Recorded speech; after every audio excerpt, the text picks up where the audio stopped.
Orgasms can relieve pain. Reaching a peak of connection releases oxytocin, often called the hug hormone. Research suggests this can temporarily soothe various physical discomforts, including headaches and tension, for several minutes. Using a condom doesn't hamper your orgasm.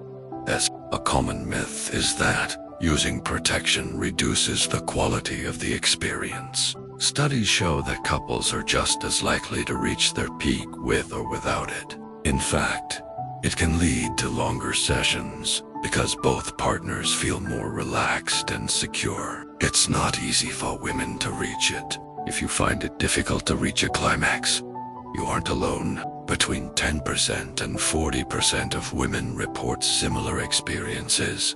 Factors like stress, busy schedules, or simply not being in the zone are very common roadblocks. The mystery of the G-spot science is still debating whether this is a specific spot or just a highly sensitive internal area connected to the clitoris. Regardless of the name, focusing on the front wall of the internal area often leads to high levels of satisfaction. It gets better with age. Unlike many things that fade over time, intimacy often gets better as we age. Women in their 40s and 50s report higher rates of satisfaction than those in their 20s, likely due to increased confidence and knowing exactly what they want. Mixing things up can help.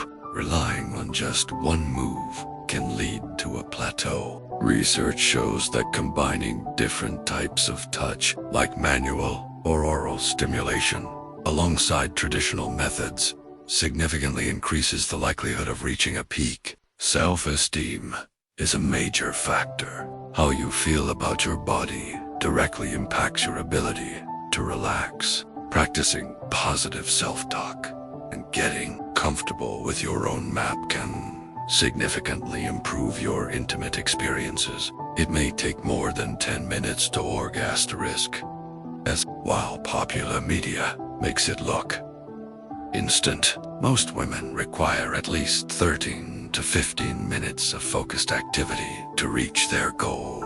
Rushing the process often leads to frustration, so taking your time is key. The power of external touch, nipple stimulation, and other types of non-genital touch can be incredibly powerful because these areas are connected to the same sensors in the brain.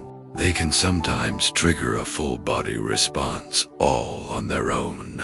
More than 50% of women have faked an orgasm, and that's okay. Over half of women admit to performing satisfaction to make their partner feel good. However, moving away from faking it and having an honest conversation about what actually works leads to much higher long-term happiness. Relaxation aids natural wellness in regions where it is legal. Some use topical natural aids to help increase blood flow and relaxation. Improving circulation to the area naturally increases lubrication and makes the body more responsive. There are 4 stages of the female orgasm: SM excitement, plateau, peak, and resolution. Understanding these stages helps you realize that looping through excitement and plateauing several times is a normal part of the process. The most common type of orgasm comes from clitoral stimulation,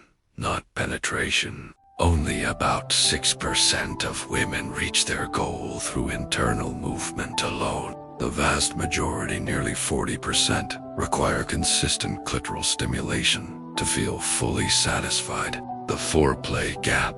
Statistics show that couples who spend more time on deep kissing and manual touch, the warm-up reports significantly higher rates of satisfaction. Focusing on the journey rather than just the destination makes a world of differences. The uncomplicated truth about midlife sex and INT. Macy Wyatt's Stop Lying.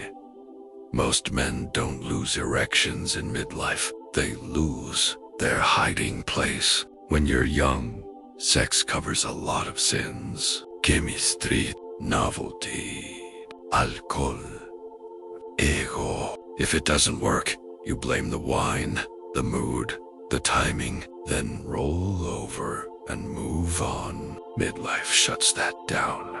By now, the woman beside you isn't impressed by effort or enthusiasm. She knows the difference between presence and performance, between intimacy and choreography. You're no longer having sex with a fantasy. You're having sex with a witness, and witnesses ruin bullshit. She doesn't fake orgasms anymore. Not because she's difficult, because she's done performing for your ego. She can tell when you disappear She knows when you're reusing her body as a screen for whatever fantasy's playing in your head. That look she gives you when you finish fast and asks, "Was that good for you?" That's not admiration. This is pity. So men reach for tools, testosterone, Viagra, Charlies, supplements with names like Iron Rhino and Dragon Rage.